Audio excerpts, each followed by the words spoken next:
Hope we're all doing really well. We're back. It's the third and final part of the internal POM preview, and we're looking at what could be done to fix it. So let's get straight into it. Bit of housekeeping. If you could like the video, give it a share. Really helps the channel out, and we're growing at a fast rate. So if you could do that for me, that would be grouse. And make sure that if you want to become a member, you click the link in the description. We're going to be doing a members live stream probably next week, just with all that's going on at home. I was going to do it this weekend, but we've got a bit of a special for you tomorrow. Me and Faz are going to go live, do a little bit of a talk back with you. So firstly, let's just kind of briefly recap what we've got, what we found out. So there's a few areas of concern for Carlton. Personnel, definitely the back line, getting that ball into the midfield. I'd say the big thing is variety we found. Finding different avenues to go, finding a little bit more of a general makeup. And I think the general consensus for all of us is, I wouldn't say rebuild, I wouldn't say a reset, but definitely some fresh faces to come in. So what we're going to do here is firstly, just have a look. And on your screen now should be everyone and their contract statuses. So what we're going to do really when we look at these, as you can see, it should cover your screen. You've got your contracts. You've got, if you need to trade for them, if you're the opposition. So all the red no's would mean they're a restricted and would mean they're an unrestricted free agent. It's just the cost of the contract. Matched means they're a restricted free agent, would mean that if you matched it, a contract offer, compensation would ensue. And yes, obviously meaning you have to trade for them at the end of their contract. We've put a little rough value indicator there. Don't read into that too much, but that is just genuinely what we'd expect based on historically what the AFL, them type of players do. If they're a no for trade, we've deduced we're going to either build around them or they're not needed in that terms. So like Ed Kerner is a no. There's no value in the terms of his age and whatnot. Fairly straightforward, but you can see that we've looked at building this team around Charlie Kerner, Jacob Wheaterin, Cripps, Doc. They're definitely our key pillars in the terms of that. They're probably invaluable to us. To a lesser extent, obviously, then you've got your Sam Walshes, your Cherries, who are your first. They're also invaluable, in my opinion. It's just the fact that, obviously, with their contracts, we've got a bit of negotiation room in the terms of if they did end their deals, we've got something to play with in terms of that. But genuinely speaking, how do we get out of where we are? So we can do that. Now, some interesting points to note when we're talking about this is first dealing with the players that are out of contract. So let's have a look. So out of the out of contract guys, I think these are 4 obvious re-signs. Sam Durden gives us that protection down the back. Key defenders don't grow on trees. Injury concerns, but they are injuries that have happened in the line of fire. Nick Newman, I think, is a no-brainer. By next year, I'd expect this guy to be that B, that 4 out of 10, 5 out of 10 guy that we call upon when we needed. Brodie Kemp, I think he's best 22. Chinkotter's borderline best 22. But worst case, he's an upgrade on Nick Newman. If you sign Nick Newman to a year deal, you give Chincotter a year or two, and you've got the instant replacement. But then we come on to the D-list crew. Ed Kerner, for me, retire. I would like to see him maybe get a VFL contract. I think that would be very important. The Marchbank, I feel that with all due respect to Marchbank, that experiment's ended. The same with Josh Honey and Sam Philp. I don't see any worth even rookieing them guys. For me, it's a no-brainer. That one, I can't see too many arguments. And then we're going to be rookieing. I think Connors should get that Lockie O'Brien type rookie deal. Domaku, tough one this. I'm not against delisting him either. It's obviously when you're making wholesale list changes, he probably gets another rookie deal. Should that be? The AFL constantly manipulate the rookie thing. So if we couldn't flick him onto that, which I do believe with the way that the rookie rule is now, Carlton could negotiate that and put him on there because of the way he came through a Cat B system. They could then upgrade into a Cat A. Hudson O'Keefe, no-brainer for me. They are starting to work that. And Lockie Fogarty, again, I think he's worth keeping around, depending how he goes this season, because you've got the depth. The depth. Now, let's see the state of play of what we're doing. Pick 5, 61 and 69. If the ladder finished now, that's what we have. So there's a few other players that aren't listed that are out of contract. Now, we're going to give you some scenarios, but I want you to think about this. And this is incredibly important. That Ben and Lucas Camporelli come into the draft next year. Now, currently, barring any disaster, these guys are going to be both in the first round. They should be landlocked to Carlton. I'd imagine they'll nominate father and son quite easily, which means that Carlton will have 2 first-rounders having entered this draft, which means next year's first round, if they're smart, is traded off. And Carlton use the very loose credit system to match the bids, knowing next year they ain't finishing bottom 5. So it's a free hit, effectively. And Carlton maximise that ASAP. So I want you to keep that in mind when we've got this plan. So let's go back to it. 5, 61 and 69. Not really good enough to attack when we've got to replace a few players. So the first one, I'm going to get it out of the way so you can all moan about it. But Jack Silvani. Now, there's 2 reasons that I think he's trade bait. One, I don't think he is long-term best 22. I think he's always going to be in and out of the side. Now, that's no detriment to him. This is business. I want you to think as a business, and that is winning flags. But also, I think if that's the case, a restricted free agent, I think an offer will be there. It means that there'll be a compensation pick from the AFL, which means it's free business for St Kilda. I'd suspect that that would come midway through the third round. Midway through the third round. So we've earmarked 41, which is a fair escalation based on what Jack would presume, but it's fair on him. He gets game time. He's not young anymore. He's coming up to the prime of his life. I don't think it's fair at 26 years old this time next year, coming up to 26 and a half this time next year, but as the season starts to be 26, to just keep him around for the sake. I think it's more logical that you move him on, best for his career, and take the medicine and take the pick. Right. In at 8, Lockie Plowman. Now, nearly a 4th round pick for him for comp. It won't cost them much. Looking at North Melbourne, I think that they have gone hard in the draft. I'll look at what they've got out of contract. They'll probably release a lot of players that are there or probably lose them. They'll be looking for bringing bodies in, which is very common. Clarkson did that at Hawthorn. It is a common way that you bring these mid-age players in with AFL experience that protects the young players, something that Carlton didn't do. We've used a scenario here because he'll be 29 next year. It's a safe position. They've got a few young players that I'd imagine they'll target, and he'll protect them with his AFL experience as well. And a 57 comes back through the door. Right?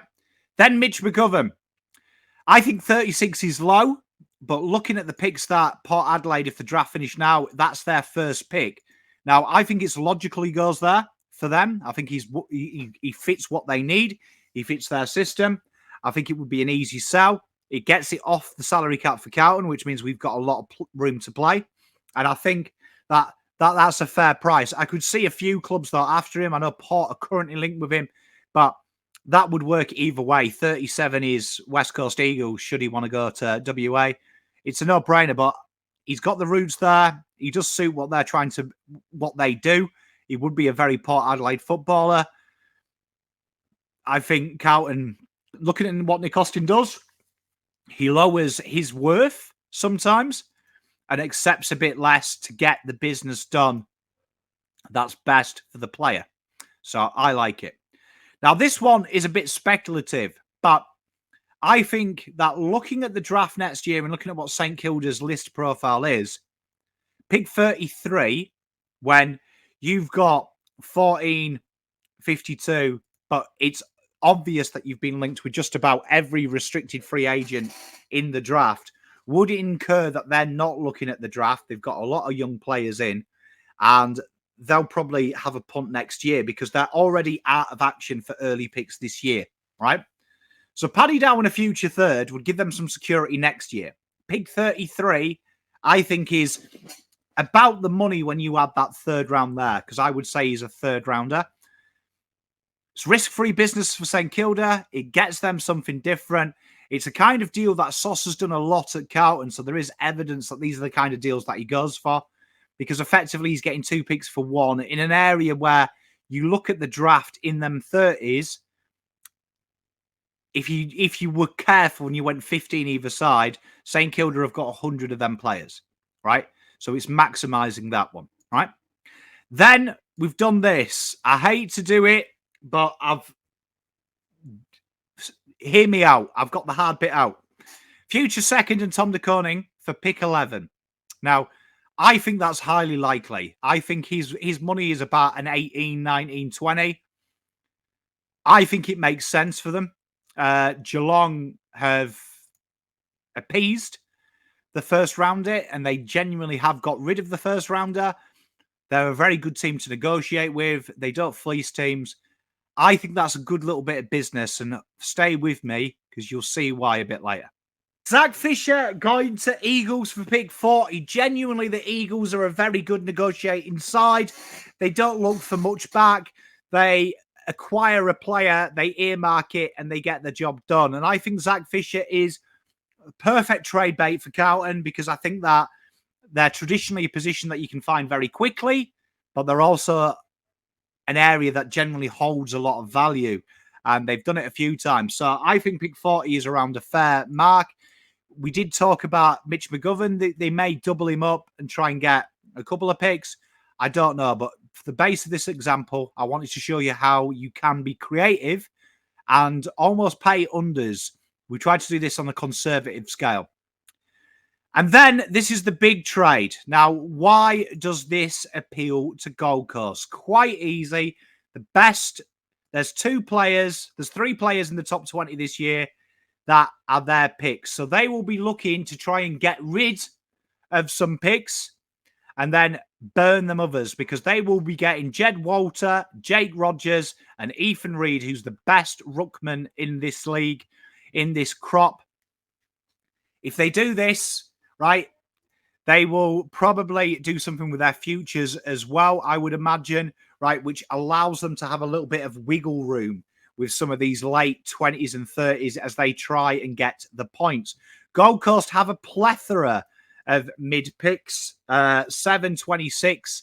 So you'd imagine a bid will come in early for a player like someone like Jed Walter, who is top 3 at the moment, which means they won't have a pick. So they will be looking at trying to get rid of picks in the back half, knowing that 7 will be eaten up. And presumably at that stage, it leaves them 45, 49, 55. So they can play around and owe the AFL money in the credits. It's a very, very common thing. And I do think looking at their trade arsenal and what they could lose, they'll probably get some of this back to make the points up, because the AFL is so loose. That's a very good pick to target. It's a very good pick to target because I think they will lose one of their 2 earlier picks knowing that they can do it. And when you look at some of the things that Gold Coast have got, there's a few things there that I think they've got a little bit of trade bait for some 3rd, 4th rounders. I'd imagine that you won't see them take any picks, if at all, in this draft, knowing that they will get 3 of the top 20. So it makes sense for them to do this. Carlton know that they get 2 top 10s next year with the Camparellis. Provisionally, definitely 2 top 20s. It's a no-brainer. Both of them have ripped the system off. They've helped each other out. Then we come on to the free agency, right? So I've got rid of TDK. Very low deal. Todd Goldstein. He said he wanted to play on. Said that the negotiations with North have been loose. You snap. You get him in for a year. McIntyre is the first choice ruck at this stage. Todd Goldstein is the able backup while you plough time into the young ones. You know he's good enough. It's a happy day. It's a happy day. So Todd Goldstein comes across, and Carlton have got a very reliable ruck for a year at very little money. So no-brainer for me. So that would say we would then suddenly take them early picks that we discussed, which were, we had very loose picks of 5, 61 and 69. That would turn it into 5, 11, 26, 30, 33, 37, 40. And I want you to remember next year, let's just say we'll be conservative and say that's 16 and 17 for the Camporellis. Right? Makes sense. Suddenly Carlton have got very good at Arsenal in a draft that's very deep with squad role-playing talent. Right? So let's have a look at what we're doing with it. First cab off the rank, right, for me is Nate Caddy. Now, if you've seen him, played high half forward, right, he's a massive upgrade on your boy, averaging 12.5 touches, right, which is very, very solid. Averaging 2 goals a game, averaging 5 marks a game. This kid here, he's special. He's the modern-day half forward who is ready to play now. 192, 91 kegs. It's a no-brainer. It's a no-brainer. Instantly makes us better. It's a Jack Martin without injury. He's an X-factor. He's got serious skills. Good on the deck. Good tackle pressure as well from the young man. This kid here is a game changer. A no-brainer for me and instantly makes Carlton better from day one. He's one of the few players that is ready to go, right? Ready to go, right? With our next pick, we're looking at upgrading Zach Fisher, right?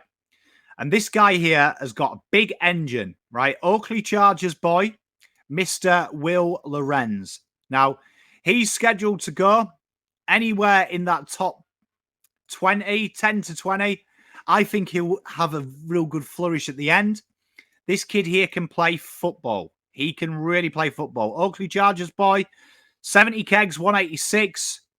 And he's playing some really, really nice football, is old Will. His ability to sidestep, he's very evasive.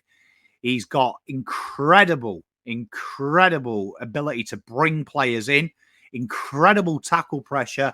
He's basically a Zach Fisher with big tackle pressure and consistency. Very high floor as Will got. And this, for me, would instantly make that forward line better because you've got a player that's got the tackle pressure, but you've also got a hard-working, industrious player.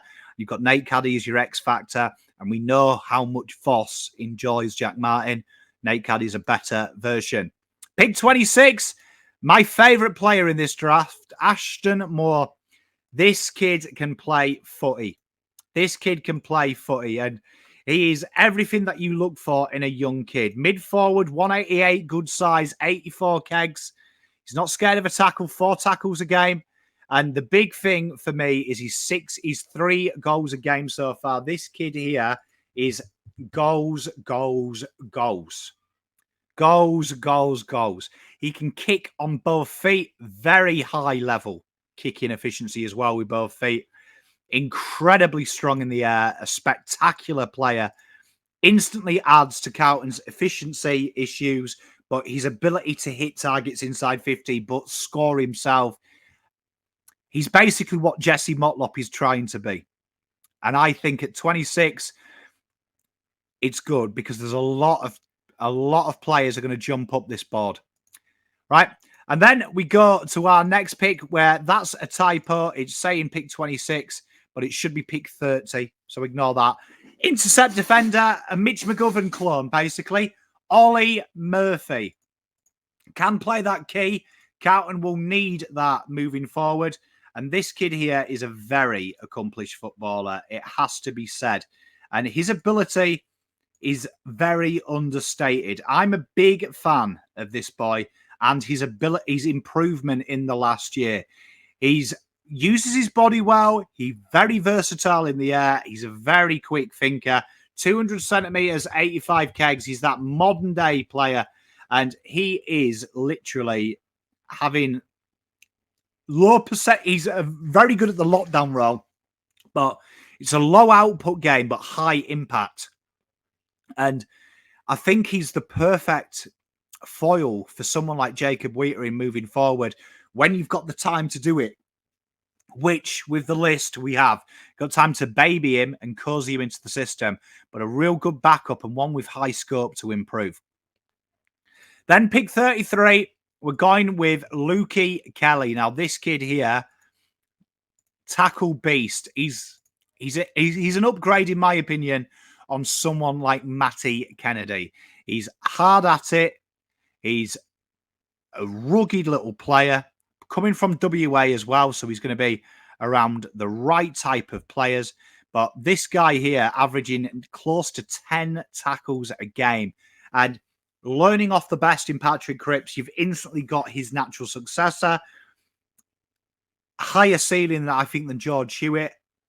And it's a real good depth option because he's got a little bit of a turn of place as well as Luke. He's not too slow, but his ability to win the hard ball and do the hard things is something that Carlton will really be looking at and giving them something to develop, right? And we've got to back that kind of development in, haven't we? We've got to start drafting it in. But like I say, he's a bull. He is a real bull. He's not scared. A little bit smaller than most at the 180, but he's a pure tenacity type player. And I think that that's a big, big selling point for Carlton.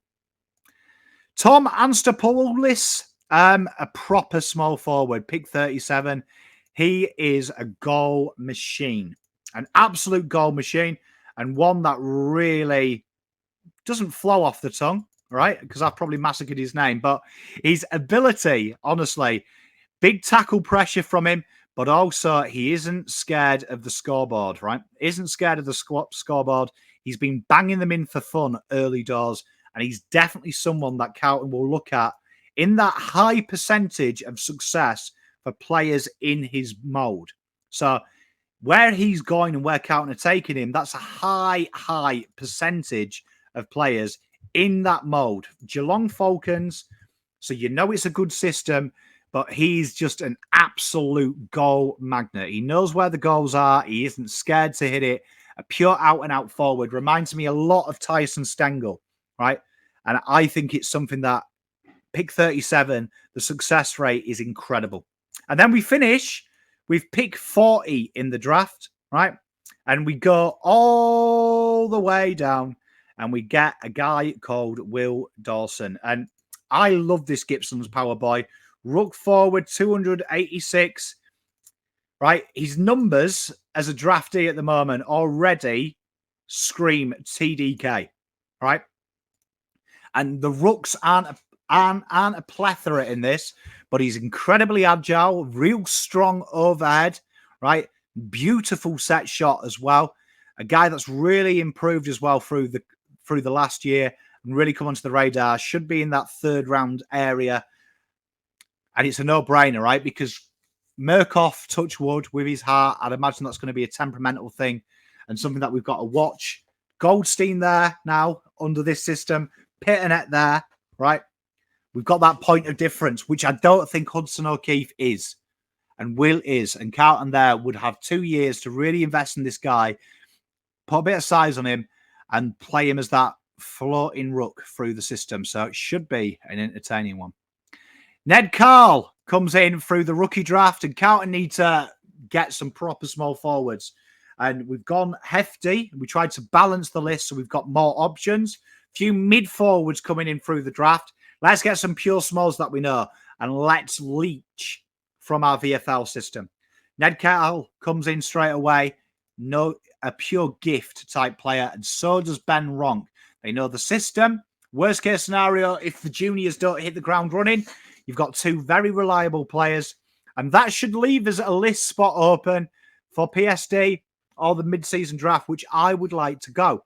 But they're my suggestions, and what that would do there is give Carlton a lot of players that I've chosen that are high floor players. Their lowest is going to be that, but that would basically create a real strong system for a year with, if Carlton want to go with that Goldstein type approach and play that way.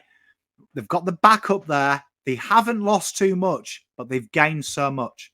So I think that's something we should do. Don't have to be them players, but I think using the draft this year, trying to get 5 picks in that below 50 range will allow Carlton to add to a squad and be more dimensional. Make sure that you like and subscribe to the video. I hope this is helpful. I hope you enjoyed this video. A lot of work went into this. So ask any questions. We can do a follow-up video if you want. I don't mind doing that. Tune in tomorrow. We'll do a little talk back. We're going to drop the link and you can come out and talk to me and Faz, ask some questions, have a bit of a crack. We'll do that for about an hour at 8:30. Look after yourself. Enjoy your weekend.